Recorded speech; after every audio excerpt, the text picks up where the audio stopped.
ගරු ජනාධිපතිතුමාට තිබුණ ජම්ම සෙනසුරු ඒ රාෂ්ට්‍රකයේ අවුරුදු 7මාරක් ගෙවලා ඒකත් අවසන් වෙනවා. ඡන්දයක් අනිවාර්යෙන් තිබුණොත් මේ පාලක පන්තිය විශිෂ්ට ජයග්‍රහණයක් ලබනවා. නායකයාගේ ලග්නෙට සෙනසුරු අවතීර්ණ වෙලා විශාල විනාශයක් වෙන්න සූදානමක් තමයි තියෙන්නේ. දැන් මේ යෝගය අවුරුදු 90කින් විතර තමයි මෙන්න මේ ග්‍රහ පීඨීම මේ ස්ථානවල මේ විදිහට ස්ථාවර වෙලා තියෙන්නේ මීට අවුරුදු 90කට උඩදී. දැන් මේකෙන් මේ රටේ ඇති වෙන පරිවර්තනය ඉතිහාසයේ කවරදාකටවත් නොදෙවෙනි ආපසු හැරෙන්නේ නැති සංස්කෘතික ආර්ථික ආගමික සම්පූර්ණම විප්ලවයක් තමයි මේ සිදුවෙමින් පවතින්නේ. මේක ටිකින් ටික තමයි සිදුවෙමින් පවතින්නේ.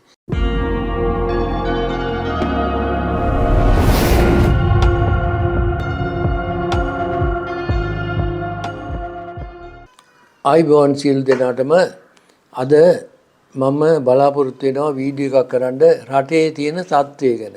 දැන් මේ ග්‍රහ පලාපල අපල උපද්‍රව ගැන අපි සාමාන්‍යයෙන් කතා කරන්නේ.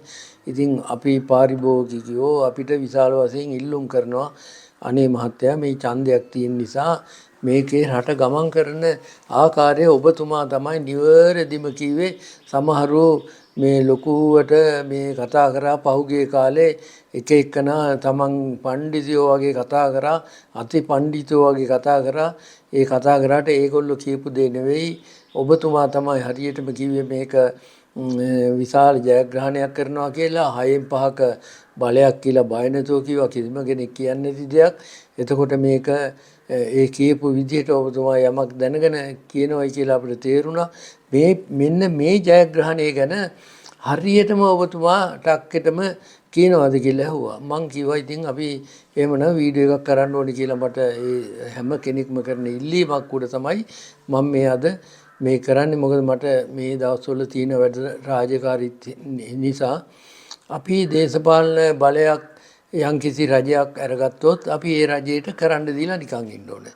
අපි ඒ දේශපාලන බලය අපි ගන්න යන්නේ නැහනේ. අපි මේකට සම්බන්ධ වෙලා අපි මේ ප්‍රාදේශීය සභාවකට තරම් කරලා එහෙම කරන්න අවශ්‍ය නැහැ. මේ රජයේ දැන් යන ගමන අනුව මේ පරිවර්තන ග්‍රහ යෝගයේ අනුව දැන් ඔය මීන රාශියට මේ 30 වෙනිදා වෙනකොට අප්‍රේල් මාසේ 1 වෙනිදා වෙනකොට රවි එකතු වෙනවා, රාහු එකතු වෙනවා, සෙනසුරු එකතු වෙනවා, බුධ ග්‍රහයන් නීච වෙලා ඇති වෙනවා, සිකුරු ඔතෙන්ද එකතු වෙනවා, නෙප්චූන් ග්‍රහය ඔතෙන්ද එකතු වෙනවා. එතකොට මීන රාශියේ රාහු ඉන්නවා නම් කේතු ඉන්නේ 7 වෙනි. එතකොට මෙතන ඇති වෙනවා කාල සර්ප යෝගයක්. මේ කාල සර්ප යෝගය ගැනත් මම කියලා තිනවා මේ සෑහෙන කාලයක් මේ කාල සර්ප යෝගයේ තියෙනවා කියලා. එතකොට මේ කටක රාශියේ කුජ ග්‍රහයත් ගිහිල්ලා නීච වෙනවා ওই අවස්ථාවේම. ඔන්න බලා ගන්නකෝ බුධ ග්‍රහය ලක්ෂණී නීච වෙනවා මේ අවස්ථාවේ. කටක රාශියට ගිහිල්ලා කුජ ග්‍රහය නොහොත් අඟහරු ග්‍රහයත් නීච වෙනවා. ඔතන මීන ලග්නාධිපති ගුරු 3 වෙන්නේ උසඹ රාශියේ හතුරු තරුපන්තියක තමයි ඉන්නේ. දැන් මෙන්න මේක තමයි විශ්වයේ තියෙන ග්‍රහ පිහිටීම. මෙන්න මේ ග්‍රහ පිහිටීම අනුව තමයි අපි තීරණයක් ගන්නෙ මේ ඡන්දේ. මේකේ අති විශේෂ දෙයක් තියෙනවා.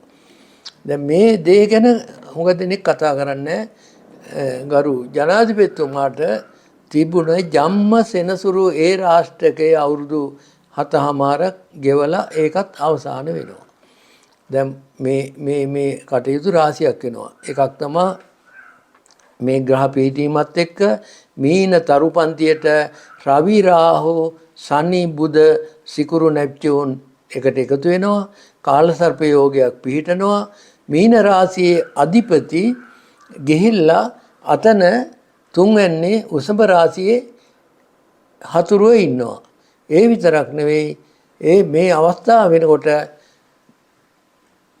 දැන් මීන රාශියේ ලග්නි කියලා අපි අරගත්තොත් පස්සෙන්ට එන්නේ කටක රාශියේ. එතන ඉන්නේ ගිහිල්ලා අඟහරු ගිහිල්ලා නීච වෙලා ඉන්නවා.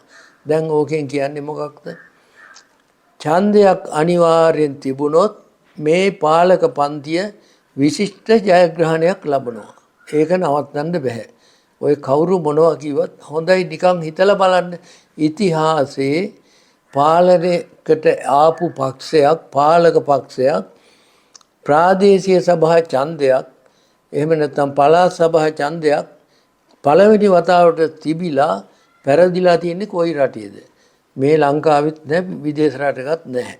කවමදාකවත් ඒ න්‍යාය අරගෙන අපි මෙතෙන්ට සම්බන්ධ කරත් මේකේ ජයග්‍රහණයක් ලැබලා තියෙනවා. ඒ විතරක් නෙවෙයි. විශාල පිරිසක් අති විශාල පිරිසක් දැන් අපි ගත්තොත් රනිල් වික්‍රමසිංහ මැතිතුමා හිටපු පාලකයා. එතකොට සජිත් ප්‍රේමදාස විපක්ෂයේ හිටියේ. මේ දෙන්න එකතු වෙලා තරඟ කරා නම් ඇත්ත වශයෙන්ම මේක ජයග්‍රහණයක් කරන්න බැරි වෙනවනේ. එතකොට දැන් රනිල් වික්‍රමසිංහ මැතිතුමාගේ ඒ එක්සත් ජාතිපක්ෂ නායකයාගේ ලග්නෙට සෙනසුරු අවතීර්ණ වෙලා විශාල විනාශයක් වෙන්න සූදානමක් තමයි තියෙන්නේ. ඕක අනිවාර්යෙන් සිද්ධ වෙන දෙයක්. ඕකේ භයානකකම තියෙන්නේ ඔතෙන්ද කට්ටිය එකතු වෙනකොට ඔය රාහු බුධ ග්‍රහයා සිකුරු ග්‍රහයා රවි නැප්චූන් සෙනසුරු මේ ඔක්කොම මෙතෙන්ද එකතු වෙනකොට ඇති වෙන කාලසර්ප යෝගය.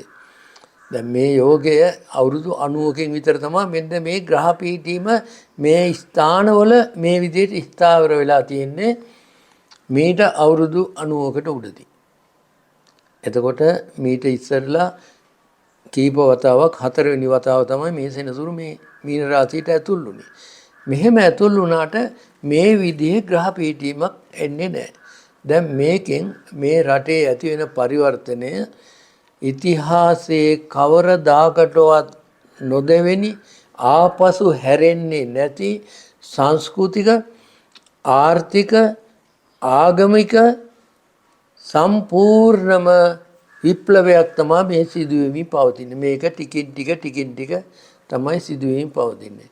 හොරකම කියන එක මහජනයා විසින් විතරක් නෙවෙයි වර්තමාන පාලකයෝ විසින් ප්‍රතික්ෂේප කරනවා. පාලකයෝ කියන්නේ මම මේ ඉන්න හැම කෙනෙකුටම නිලධාරීන් විසින් රාජ්‍යාන්තරයට ඇතුල් වෙන සියලුම දෙනා මේක ප්‍රතික්ෂේප කිරීම තමන්ගේ හදවතින්ම කරන පරිවර්තනයක්. මේක මෙන්න මේ විදිහේ පරිවර්තන කාල සීමාවකට අපි අවතීර්ණ වෙනවා මේ ග්‍රහ පීඨීමත් එක්ක. මේකෙන් පේන්න දෙයක් තමයි මේ කුජ ග්‍රහයා නොහොත් අඟහරු මේ කටක රාශියට ස්ථාපිත වීමෙන් සිද්ධ වෙන්නේ විදේශ ආයෝජන විශාල වශයෙන් මේ ලංකාවට ඇති වෙනවා කියන එක. අනික තමයි විදේශිකයන්ගේ පැමිණීම සිද්ධ වෙනවා කියන එක. විශාල හෝටල් ඉදි වෙනවා. තව විශාල වශයෙන් ඒවා ඉදි වෙන්න පුළුවන්. ඉදි වෙලා මේ ලංකාව විශාල දියුණුවක් මට පෙන්නනවා. මම හිතනවා ඒ දියුණුව සියලුම සමාජිකයන්ට මුල් අවුරුදු 3 ඇතුළත දැනගන්න පුළුවන් වෙන විදිහේ ග්‍රහ පීඨීමක් තමයි දැන් ඇවිල්ලා තියෙන්නේ. මේ ග්‍රහ පීඨීමත් එක්ක තියෙන ඕනම මැතිවරණයක් ජයග්‍රහණය කරනවා. ප්‍රධාන දේ තමයි ප්‍රධාන නායකයාගේ එහෙම නැත්නම් ජනාධිපතිතුමාගේ ජම්ම සෙනසුරු ඒ රාෂ්ට්‍රයේ අවසාන වෙනවා. ඔහුගේ බුද්ධියේ තව වෙනසක් ඇති වෙනවා ඇතුලේ.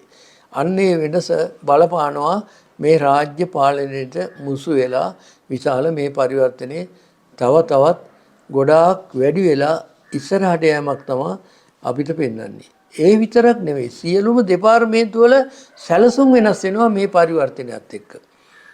දැන් ආහාර නිෂ්පාදනයේ ලොකු සැලසුම් වෙනස් වීමක් ඇති වෙනවා.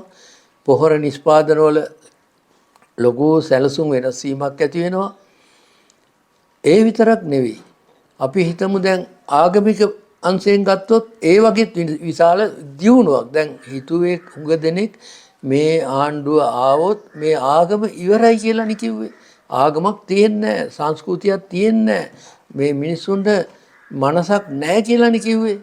ඒ දියුණු මනසක් නැති මිනිස්සු జాතියක් සත්තු වගේ జాතියකට පාලන බලයක් ලැබෙනවා කියලා තමයි විග්‍රහයක් ආවේ. නමුත් ඒක දැන් ගොඩාක් වෙනස් වුණා. නිකන් බෝධිසත්වෙක් වගේනේ දැන් ජනාධිපතිතුමත් කාටත් පේන්නේ. ඒක ඇත්ත. එතුමාගේ ග්‍රහ පිහිටීම අනුව මං හිතන්නේ ඒ වගේ කරුණාවන්ත ගුණවත් කේන්දරී ජ්‍යොතිෂ්‍යමය පැත්ත අරගෙන බැලුවොත් එතුමාගේ ඇත්තටම මං බලාපොරොත්තු වෙනවා දැන් අලුත්ම ග්‍රහ පිහිටීම ගැනත් එතුමාගේ විස්තරයක් ළඟදීම කරලා දෙන්න. මොකද ඔබ පුදුම කරන ග්‍රහ පිහිටීම් ටිකක් එයාගේ කේන්දරයේ සිද්ධ වෙලා තියෙනවා. ඒ පිළිබඳ මං ඊළඟට වීඩියෝ එකක් ගේන්නත් බලාපොරොත්තු වෙනවා. ඒක කිසිම රාජ්‍ය නායකයෙක්ගේ මම මේක මේ පහුගිය දවස් ටිකේම බැලුවා. SWR බණ්ඩාරනායක මහත්මයාගේ ඉඳලා මේ ආව රාජ්‍ය නායකයෝ හුඟක් දෙනෙක්ගේ නැති වුණ පාලනය ගත්තට පස්සේ ඇති වෙන ඒගොල්ලන්ගේ කේන්දරවල ග්‍රහ පරිවර්තනය මං විග්‍රහයක් කරුවා. ඒක මට තව පොඩ්ඩක් දෙන්නෙක්ගේ බලන්න තියෙනවා. ඒවා බලලා මං මෙයාගේ ග්‍රහ පිහිටීමත් එක්ක ඔහු අනාගතයේදී ගන්න තීරණ ගැන මට විශිෂ්ට දැනීමක් ඇවිල්ලා තියෙනවා. මම ඒක ඉදිරිපත් කරනවා. ඇත්තටම මේ එයා හිතලවත් නැතුව ඇති. නමුත් ඒවා එයා ඉදිරිපත් කරනවා ඉස්සරහට. මම ඒවත් කියන්න බලාපොරොත්තු වෙනවා. මේ රටේ මේ ලොකු පරිවර්තනයේ මම හිතනවා අධ්‍යාපන ක්ෂේත්‍රයේ ඇති වෙන පරිවර්තනයේ විතරක් මේ මහජනයා පුදුම කරන සුළු දෙයක්. හැම කෙනෙකුටම බලාපොරොත්තු තියාගෙන ඉගෙන ගන්න පුළුවන්. දැන් බලන්න දැන් මේ තියෙන අධ්‍යාපන ක්‍රමේ කිසි කෙනෙකුට බලාපොරොත්තු තියාගන්න පුළුවන්ද? බෑ. දෙමව්පියන්ගේ සල්ලි කෝටි ගණන් ඉවර කරලා ඒගොල්ලෝ අර ජාත්‍යන්තර පාසල් වලට ගිහිල්ලා උපාධි ලබා ගන්නවා. දැන් මගෙන් මේ දවස්වල කේන්දර බලනවා ඒ ළමයි ඒ රටවල ගිහිල්ලා අනාථ වෙලා. හුඟක් රටවල ඕස්ට්‍රේලියාවේ, ජර්මනියේ, ස්විට්සර්ලන්තේ, ඔය ජපානයේ ඔය හුඟක් තැන්වල ගිහිල්ලා ඒ ළමයින්ද ග්‍රහ පීඨිමකුත් නැහැ. දෙමව්පියන්ගේ සල්ලි හුඟක් තියෙනවා. මේ ළමයි ඒ තැන්වලට දාලා අන්තිමේදී ඒ ළමයින්ද රැකියා නැතුව වියදම් කරන්න ඩොලර් නැතුව විශාල අනාථ වීමකට ඒ දරුවෝ පත් වෙලා තියෙනවා. ඇයි එහෙම වුනේ? මේ අපේ රටේ හරියාකාර අධ්‍යාපන ක්‍රමයක් නැති නිසා. මම හිතනවා ඉදිරි අවුරුදු 2 ඇතුළත මේවා මේකපාරට කරන්න බෑ. ලංකාවේ සිරිතක් තියෙනවා එකපාරට මේවා කරන්න ඕන. සාමාන්‍යයෙන් බොරු කියනවා තමයි. ඒක මේ මන්නම් ගණන් ගන්න නැහැ තුට්ටුවකටවත්. බොරු කියන්නේ නැතුව කොහොමද? පාලකයෝ වේදිකාවලට නැගලා බොරු කියන්නේ ජනතාව මෝඩ නිසා කියලා මම ඊට ඉස්සර කියලා තියෙනවානේ. එහෙම බොරු කියලා තමයි ඒගොල්ලෝ පාලනයක් නැතුව ගන්න බෑ. මේ හොරු කියන බොරු වලට එහා ගිය තවත් බොරු කියලානේ උගක් අය ගන්නෙ. ඒක වෙනයි. ඒ අරගත්තන් පස්සේ කරන වැඩේනේ අපි බලන්න ඕනේ මොකද්ද කරන්නේ. මේ ආණ්ඩුව ආවට පස්සේ මේ පරිවර්තන යෝගයත් එක්ක මට දැනෙන්න නම් එකම එක වැරදි වැඩක් වෙලා නැහැ. ඒගොල්ලන්ගේ මල්ල පුරවා ගන්න කිසිම වැඩක් වෙලා නැහැ. මේ ග්‍රහ පිහිටීම එක මට තේරෙන දෙයක් තමයි අනිවාර්යයෙන්ම මේ මැතිවරණේ තියෙන වෙලාවට මීන ලග්නේ මීන කියලා ගත්තොත් අපේ ලංකා කේන්දරේ අපි මීන නෙවෙයිනේ කුම්භ ලග්නේ කියලානේ කට්ටිය කියන්නේ. මම ඒක පිළිගන්නෙත් නැහැ. රටකට ලග්නයක් හදනවා නම් ඒක ඇවිල්ලා මේ ජ්‍යොතිෂය විකෘති කිරීමක්. මේ ලෝකේ කිසිම රටකට ලග්නයක් හදන්න බෑ. ජීව වස්තුවකට විතරයි ලග්නයක් හදන්න පුළුවන්. අපි හිතමුකෝ ලග්නේ මීන කියලා දැන් මේ මීන රාශියෙන් ග්‍රහයෝ ටික ඔක්කොම එකතු වෙන්නේ. ඒක ලග්නේ කියලා අපි අරගත්තොත් එහෙම 7 6 7 8 9 10 11 12 ඒ පෘථිවියේ අනිත් පැත්තේ කිසිම ග්‍රහයක් නැහැ. එහෙම කිසිම ග්‍රහයක් ඒ පැත්තේ නැති වුණොත් රාජ්‍යය ඒ රාජ්‍ය පාලකයෝ අමාත්‍යාංශ ප්‍රධානීන් ඍජු ඊ타ත්ම හැඩි තීරණ ගන්නවා. ඒ තීරණ මහජනයා හිතකාමි තීරණ. ඒ තීරණ වලට කාටවත් යටත් වෙන්නේ මේක අවබෝධ කරගත්තොත් මේ විපක්ෂයට උනත් මම මේ කියන්නේ මේක අවබෝධ කරගෙන ඔය හෝඩියේ පන්තියේ අදහස් ඉදිරිපත් කරන්න එපා මහජනයාට. මේක ඔයගොල්ලෝ නිකන් අධ්‍යයනය කරලා බලන්නකෝ. මේ වෙන රටවල් වල දියුණු රටවල් වල විපක්ෂ නායකවරු කතා කරන්නේ කොහොමද කියලා අන්න ඒවවත් අඩු ගානේ අවබෝධ කරගෙන ටිකක් බුද්ධිමත් විදිහට කතා කරොත් හොඳයි. එහෙම නැතුව නිකන් මේ මට පේනවා අර පක්ෂ නායකයෝ ටික කරන ඇතැම් කතා ඒගොල්ලෝ හිතාන ඉන්නවා මේ රටේ ජනතාව අමු මෝඩයෝ කියලා. ඒ කතා වලින් පැහැදිලි වෙනවා. මන් දන්නේ අපි වගේ මිනිස්සුන්ට තේරෙනවා මේ කතාවල් කියන්නේ මොන තරම් මේ මිනිස්සු මෝඩයෝ කියලා හිතාගෙනද. නමුත් දැන් මහජනයා ඊට වඩා මේ YouTube අවකාශය තුල වෙනත් මාධ්‍ය අවකාශය තුල දේශන අවකාශය තුල මේ හැම දෙයක් තුල පාර්ලිමේන්තුව ඇතුලේ දැන් බලන්න පාර්ලිමේන්තුව දිහා බැලුවොත් අපිට පේනවනේ එතනම ඇති වෙලා තියෙන සංවර්ධනය කොච්චරද කියලා. ඕක පාර්ලිමේන්තුවක් නෙවෙයිනේ. ඕක නිකන් ගණන්කාරයෝන්ගේ ආයතනයක්. ගණන්කාරයෝන්ගේ එහෙම නැත්නම් පාතාලේ නායකයෝන්ගේ ආයතනයක් විදිහට තමයි කට්ටිය දැක්කේ. එහෙම තමයි විග්‍රහයක් වුණේ. දැන් තියෙන තත්ත්වය මොකද්ද? එතන උනත් බැලුවොත් අපිට පේනවා ඊටාම පැහැදිලිව ගෞරවනීය රටක පාර්ලිමේන්තුවක් විදිහට ලෝකයේ ඉස්සරහා ප්‍රදර්ශනය කරන්න පුළුවන් පාර්ලිමේන්තුවක් කියලා පේනවා මේක. ඒකේ කතා කරන විලාසය විපක්ෂයේ පවා ටිකක් ගෞරවයකින් කතා කරන ආකාරය. දැන් ඔය දේ කරගන්න බැරි වුණානේ මේ මෙච්චර කාලයකට. ඒ දේවත් කරගන්න. ඒ නිසා මම හිතනවා මේ රටේ බුද්ධිමත් ජනතාව ඒ පැත්තෙන් හිතලත් මේ වෙනසට දායක වීම සඳහා අලුතෙන් එකතු වීමක් පෙන්නනවා.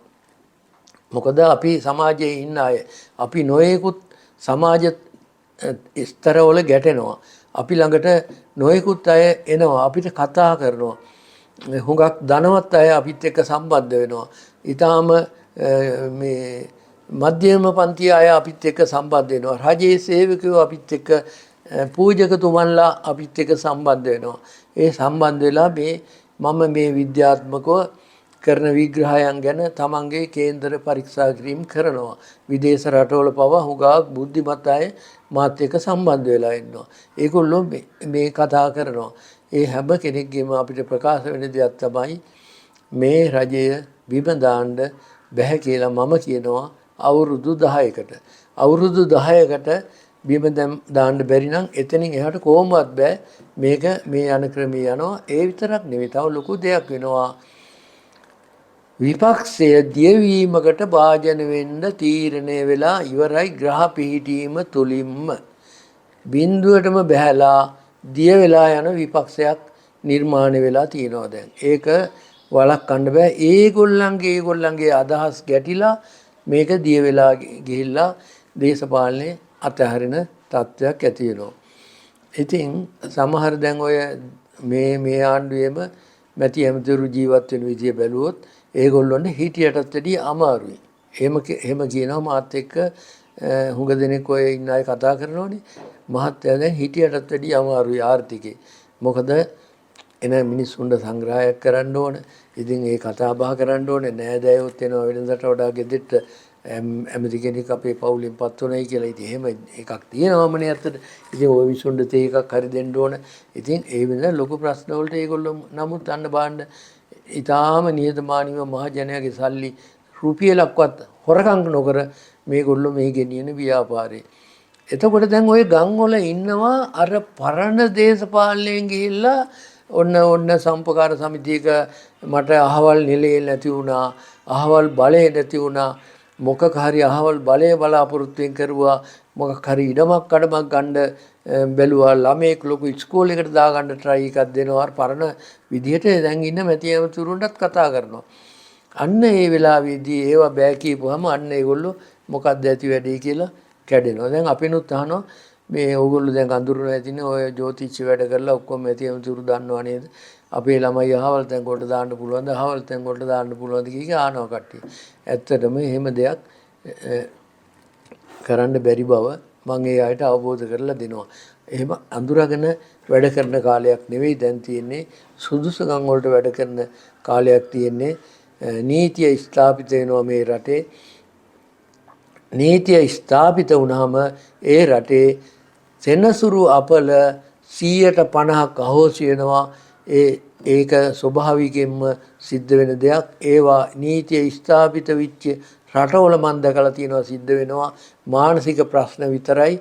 මානසික පීඩනය නිසා ග්‍රහපල නිසා සෙනසුරු පීඩනය නිසා ඇති වෙන ප්‍රශ්න විතරයි ඉතුරු වෙන්නේ. අනික් සියලුම දේ නිකම්ම ස්වභාවයෙන්ම අපට විසඳ ගන්න පුළුවන් වෙනවා. සියලුම ග්‍රහයන්ගේ ආශිර්වාදය මේ මව්බිමට ලැබෙනවා. ලැබිලා මේ රට ඉතාමත්ම ලෝකයේ දියුණු රටක් නම්බුකාර රටක් විදියට ඔළුව උස්සලා සියලුම දෙනාගේ අත පිට සරුසාර වෙලා හැම කෙනාටම ගෞරවනීය ලෙස නම්බුකාර විදියට ජීවත් වෙන්න පුළුවන් රටක් ඇති වෙනවා කියන එක නම් ස්ථීර වශයෙන්ම මට කියන්න පුළුවන්. වෙනදා ලැබුවට වඩා විශාල ජයග්‍රහණයක් ලැබීමේ මූලික අඩිතාලම තමයි අර විරුද්ධ පක්ෂවල දන්නේ නැතුව හිටපු අය මේ ආණ්ඩුව මේගොල්ලන්ගේ ප්‍රතිපත්තිය ගැන සැකෙන් හිටියා විශාල පිරිසක්. ඔය අවස්ථාවේ රටේ පීඩනයත් එක්ක මේ රජය වර්තමාන රජයේ පාලකයෝද සැකයක් ඇති වෙලා තමයි අර විශාල ජයග්‍රහණයක් අර විපක්ෂයට ওই විපක්ෂ කණ්ඩායම් වලට ගියේ සැකය. දැන් ඒ සැකේ දුරු වීම නිසා විශාල පිටසක් මේ පැත්තට එකතු වීම නිසා අර මම කියව නේද 6න් 5ක බලයක් කියලා. එතකොට තිබ්බ ග්‍රහ පිහිටීම නෙවෙයිනේ දැන් තියෙන්නේ. මේ ග්‍රහ පිහිටීමත් එක්ක මේ සෙනසුරුගේ සංක්‍රමණයත් එක්ක මේ මීන රාශියට තිබුණ බලය වැඩි වෙනවා. මේ 6න් 5 බලය අතිවිශිෂ්ට ලෙස තවත් වැඩි වෙනවා කියන එක තමයි ඒකාන්තයෙන්ම මම කවදාකවත් මේක ප්‍රතික්ෂේප කරන්නෙත් නැහැ. ඉල්ලා අස් කරගන්නෙත් නැහැ. ඕන කෙනෙක් ඕන එකක් කියන්න මම ස්ථීර වශයෙන්ම කියන එක තමයි අතිවිශිෂ්ට ජයග්‍රහණයක් ලැබුණා සියලු මැතිවරණ වලින් මේ රජය මේ පවත්වන සියලුම මැතිවරණ කියලා මම කිව්වේ ප්‍රාදේශ සභා නගර සභා ඔය තියෙන මහනගර සභා ඔය සියල්ලක්ම අති විශිෂ්ට ජයග්‍රහණයක් කරනවා කියලා මම හොඳ හැටි දන්නවා. ඒ බව ප්‍රකාශ කරමින් ඔබ සෑම දෙනාටගේ ඉල්ලීම මම ඉෂ්ට කරේ. ඔබ සියලු දෙනාටම ආයුබෝවන්. ඉතින් මම සියලු දෙනාගේම ඉල්ලීමක් කරනවා අපේ මේ channel එක subscribe කරලා ඔබේ ඕන ප්‍රශ්නයක් මගෙන් අහගන්න පුළුවන්, කතා කරන්න පුළුවන්, අපිට සහයෝගයක් දෙන්න කියලා ඉල්ලීමක් කරනවා. ඔබ හැම දෙනාටම ආයුබෝවන්.